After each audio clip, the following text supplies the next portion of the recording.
Olá, seja bem-vindo mais uma vez nos nossos devocionais semanais. A cada semana um salmo diferente. Hoje o Salmo 41. O Salmo 41. Terminamos o primeiro tomo do livro dos Salmos. Do que o pastor Cantoca está falando? Se você não sabe, procura aí na tela, em algum lugar vai aparecer a chamada para o vídeo do Salmo 1. Se você não assistiu ainda, vá lá, assista o Salmo 1. Ele tem informações importantes, gerais, para que a gente possa entender o Salmo. E você vai ver lá que nós temos 5 livros dentro do livro de Salmos. E hoje nós encerramos o primeiro tomo, que acaba no Salmo 41. É ele que nós vamos tratar hoje. Dou um título a ele. Esse título você pode dar o título que você quiser e que você possa, através desse título, lembrar do que trata o Salmo 41. Eu vou dar o título de Temos um amigo fiel em meio à traição. Temos um amigo fiel em meio à traição. Todos nós somos traídos nessa terra. Como diria o pastor Flávio, né? Nessa terra debaixo do sol, nesse mundo debaixo do sol. Né? É uma expressão bíblica que ele costuma usar e eu estou fazendo aqui uso dela também. Né? Nesse mundo, nessa nossa vida terrena, todos nós somos traídos, todos os seres humanos são traídos. Ou são pessoas que divulgam os segredos que você contou a elas, ou são pessoas que quebram os pactos que fizeram com você, ou são pessoas que devolvem o bem que você fez lhe dando o mal em troca do bem, ou então são pessoas que te abandonaram quando você mais precisava, sendo que você as amparou quando elas mais precisavam, e é assim a nossa vida em meio ao mundo caído, debaixo do pecado. O descrente, a gente precisa saber, sofre muito mais do que nós, que somos filhos de Deus, porque eles não têm o amparo do Senhor. Eles não creem em Deus, eles não têm Jesus Cristo como Senhor e Salvador da vida deles, mas nós temos. Então, apesar de toda decepção, frustração que nós possamos ter com essas pessoas que nos traem, nós ainda temos o socorro do nosso Deus. Louvado seja o Senhor por isso. Divido esse salmo em 3, para que a gente possa hoje refletir sobre ele. A primeira parte são os 3 primeiros versículos, e eu faço a leitura, então, desses 3 primeiros versículos, tendo em mente como que eu devo tratar os fracos. Como trato os fracos? Essa é a questão que eu devo trazer para mim, me perguntar e também avaliar e tratar os fracos, os pobres, de forma correta. Versículo 1 ao versículo 3. Bem-aventurado é aquele que atende ao pobre, o Senhor o livrará no dia do mal. O Senhor o livrará e o conservará em vida. Será abençoado na terra e tu não entregarás à vontade de seus inimigos. O Senhor sustentará no leito da enfermidade. Tu o restaurarás da sua cama de doença. Então, aqui Davi tem a plena confiança, e é um texto inspirado por Deus, nós devemos tomar isso como ensino, de que aquele que ajuda o pobre, aquele que auxilia o pobre, auxilia o fraco, ele nunca vai ser desamparado pelo Senhor. E Davi, então, calca nesse princípio, nessa certeza, nessa convicção, para trazer, então, as suas aflições, as aflições que ele estava passando, e pedir o socorro do Senhor. Então, a primeira coisa é não ter dúvida. A forma como nós tratamos os pobres e os fracos ditará a forma como Deus também nos trata aqui nesse mundo de pecado. Então, cuide dos pobres, cuide dos fracos, trate aqueles que são necessitados de forma correta, socorra eles e Deus sempre terá os olhos favoráveis a você. Quando a gente vê o que o mundo diz, o mundo fala para nós o seguinte: cuidado, quem cria a cobra acaba sendo picado. Ou seja, cuidado com quem você ajuda. Às vezes você ajuda alguma pessoa e essa pessoa é uma pessoa perigosa e amanhã ela vai atacar a você mesmo. Mas nós, que somos cristãos, não devemos confiar nos conselhos do mundo. O mundo age dessa forma e de certa forma é uma precaução para eles. Mas nós não. É mandado a nós, né? É uma ordem do Senhor, lá em Romanos 12, 20 e 21, que nós tratemos a todos, inclusive os nossos inimigos, nós tratemos fazendo o bem. Nós supramos a sua necessidade, se for possível, e então não tenha restrição, nem mesmo com aqueles que possivelmente, num futuro, venham a te atacar, venham a causar dano, ou buscar causar dano, a você. Devemos sempre lembrar disso e sempre levar isso em conta. Segundo ponto, como esses inimigos me tratam. Né? E aí vamos olhar aqui, porque Davi sabe exatamente como eles tratavam ele, e nós devemos saber, não devemos ser enganados, ludibriados, né? Viver numa ilusão e sabemos exatamente como essas pessoas nos tratam. Vamos lá, versículo 4 ao versículo 9. Dizia eu: Senhor, tem piedade de mim. Sara minha alma, porque pequei contra ti. Os meus inimigos falam mal de mim, dizendo: quando morrerá ele? E perecerá o seu nome? E se algum deles vem me ver, fala coisas vãs. No seu coração amontou a maldade. Saindo para fora, é disso que fala. Todos os que me odeiam murmuram a uma contra mim. Contra mim imaginam o mal, dizendo: uma doença má se lhe tem apegado.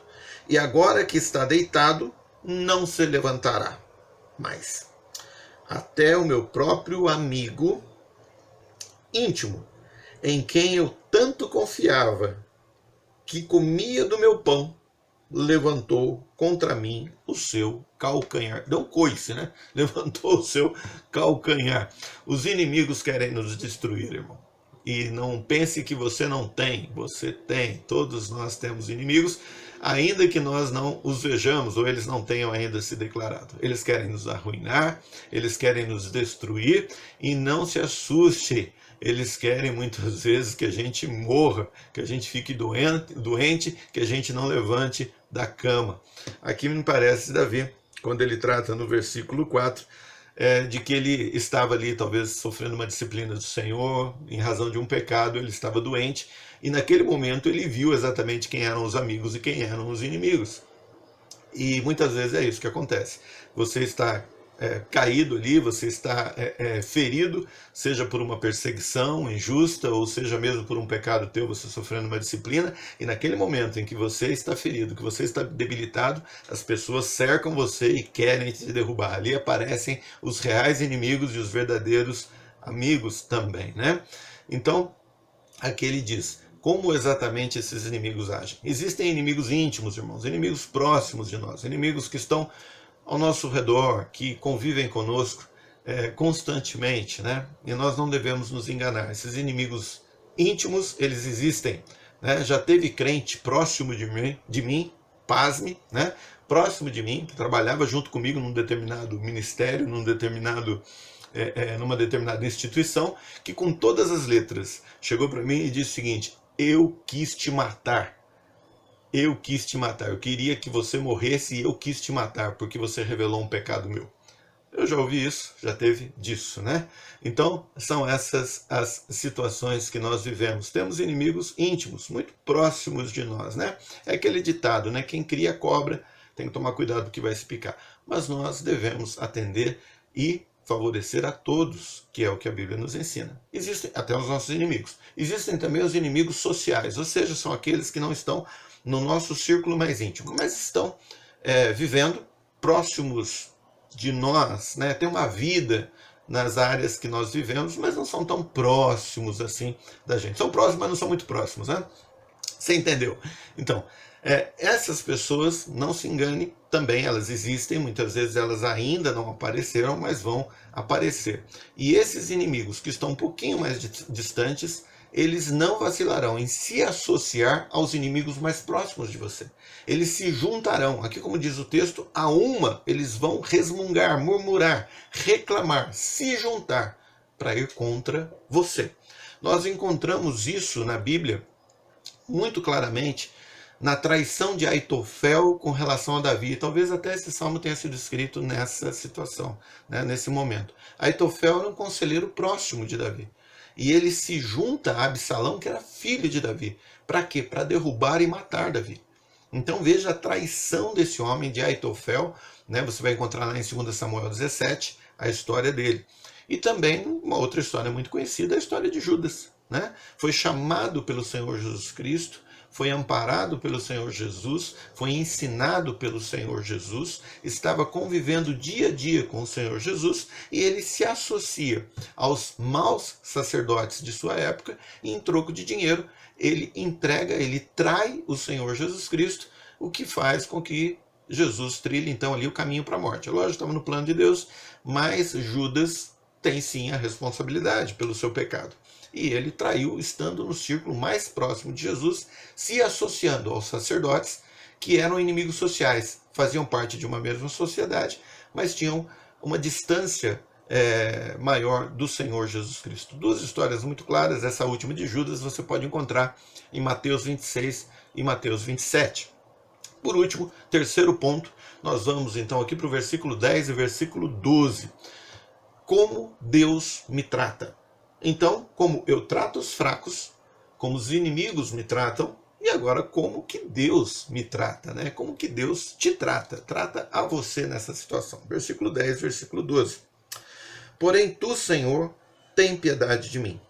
Levanta-me, para que eu lhes dê o pago. Por isso conheço eu que tu me favoreces, que o meu inimigo não triunfa de mim.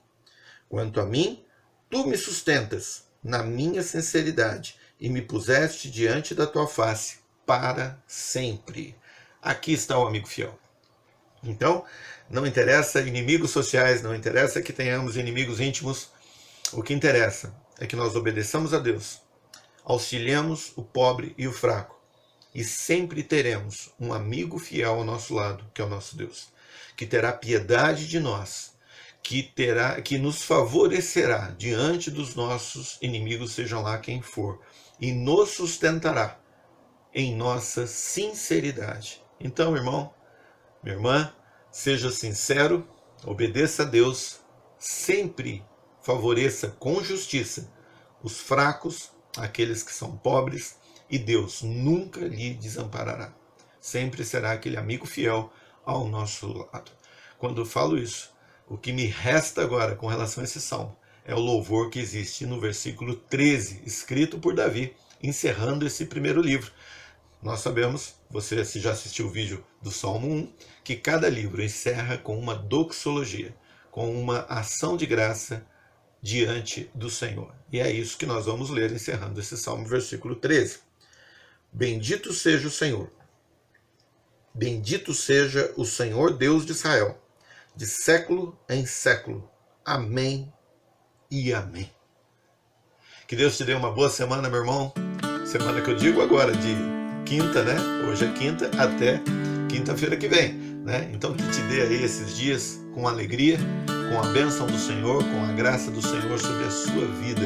E até quinta-feira que vem, quando nós estaremos tratando do Salmo 42, iniciando então um novo salmo. Só para encerrar, sabe o que aconteceu com Etiofel e também com Judas? Dá uma olhada lá que você vai entender.